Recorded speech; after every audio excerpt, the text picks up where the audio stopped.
नमस्कार। इस समय हूँ जिला फिरोजाबाद में। फिरोजाबाद की बात तो विधानसभा जसराना में बैठा हूँ। हमारे साथ बात करने के लिए उपस्थित है एक संस्थान के मैनेजर। बात करने का और जानने का प्रयास करता हूँ कि किस तरीके की तैयारियां चल रही हैं। संस्थान 2 साल कोविड का समय रहा था। कोविड के समय क्या-क्या चैलेंजेस फेस करे हैं।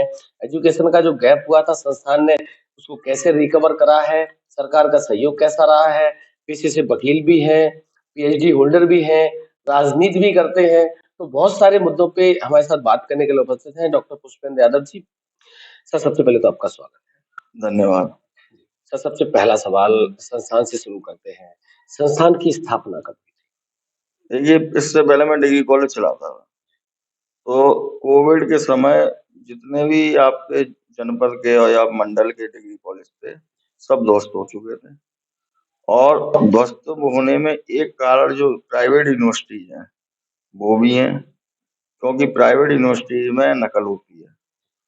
हमारे यहाँ नकल नहीं होती है। तो बच्चा इस क्षेत्र में ऐसा जहर नकल का घोला गया है कि बच्चा नकल करने के लिए सीधे प्राइवेट यूनिवर्सिटी में जाता है और प्राइवेट स्कूलों में नहीं आते हैं, इसलिए डिग्री कॉलेजों की स्थिति खराब हुई। अच्छा, अब आ जाओ आप स्कूलों पर। स्कूलों में हुआ क्या कि बच्चों ने एडमिशन ले लिए, उसी फरवरी और मार्च में कोविड आ गया, उनके एग्जाम होने थे। तो गार्जियंस ने क्या किया, स्कूल की फीस नहीं दी। स्कूल की जब फीस नहीं दी, फिर सरकार ने भी कहा कि माफ कर दो, कुछ परसेंट ले लो, तो स्कूलों ने ले लिए। फिर जब बच्चा दोबारा एडमिशन के लिए आया, तो वो उस स्कूल को छोड़ के दूसरे में चला गया पैसा बचाने के लिए। तो ये सब फेस किए स्कूलों ने। स्कूल बहुत दयनीय स्थिति पे आ गए। कुछ स्कूल तो बंद भी हो गए। जैसे उन्होंने बस खरीदी, बस के ईएमआई, तो वो ईएमआई के चक्कर में बस भी चली गई उनकी।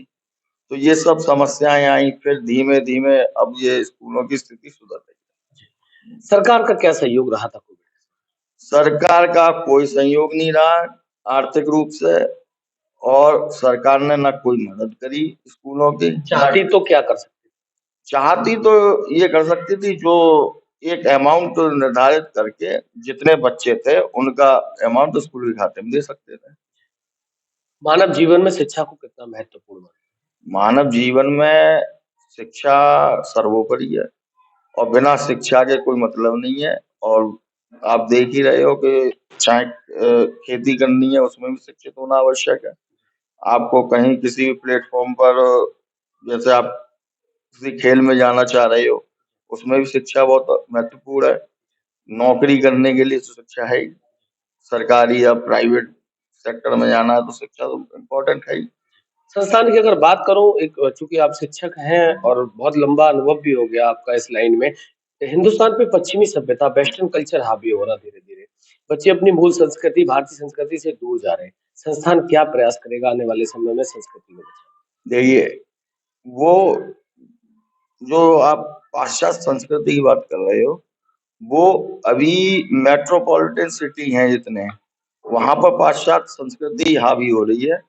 और जितने गांव देहात और छोटे छोटे शहरों में हैं, तो वो अपनी संस्कृति से जोड़े हुए हैं बच्चों को। और जैसे हमारे यहाँ का बच्चा है, तो हमारे यहाँ बच्चे को आप पूरी प्रार्थना याद रख करेगा, उसके माँ बाप के पैर भी छू के आएगा। अच्छा, आप यही आगरा, नोएडा, दिल्ली के बच्चों को देखेंगे, तो वहाँ के बच्चे हाय बाय के अलावा कुछ नहीं जानते। माँ बाप के, जो हम और आप जब छोटे थे, तो माँ बाप के पैर छू के जब स्कूल जाते थे, वो चीज उन बड़े शहरों के बच्चों में नहीं है। सर सब कुछ ठीक चल रहा था। एजुकेटेड भी थे आप, वकील भी हैं, पीएचडी होल्डर भी हैं।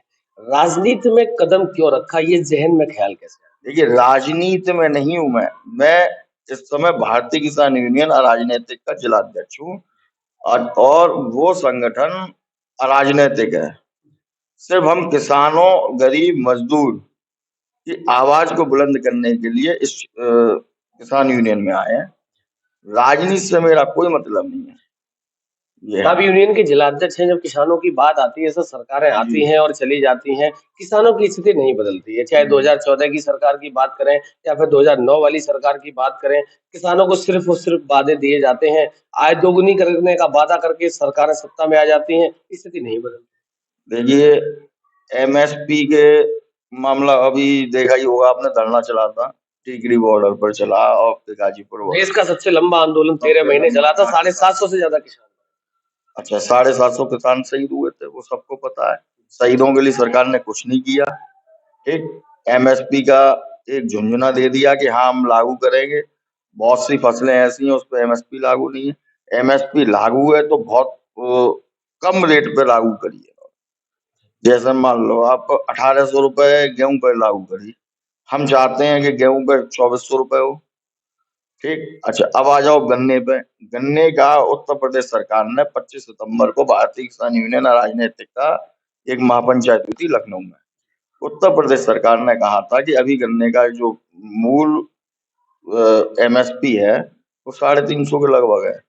तो उत्तर प्रदेश सरकार ने कहा कि हम इसको 425 करेंगे। 425 ना करके उन्होंने बहुत जब धरने चले उसके बाद 20 रुपए बढ़ाए।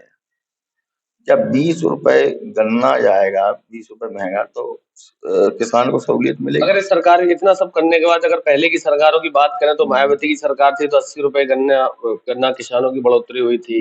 अखिलेश की सरकार में 50-55 रुपए 50। बढ़ोतरी हुई थी। तो ये 20 रुपए का लॉजिक समझ नहीं आता। सरकार अब चूंकि अभी आंदोलन का आपने जिक्र कर दिया, मोदी जी ने कहा था कि हम किसान तो बिल तो अच्छा लेके आए थे लेकिन हम किसानों को समझा समझा नहीं। नहीं पाए। देखिए ऐसा है, ये जो भारतीय जनता पार्टी की सरकार है ये व्यापारियों की सरकार है। तो ये व्यापारियों जो गन्ना खरीदेगा प्राइवेट मिल भी खरीदेंगे।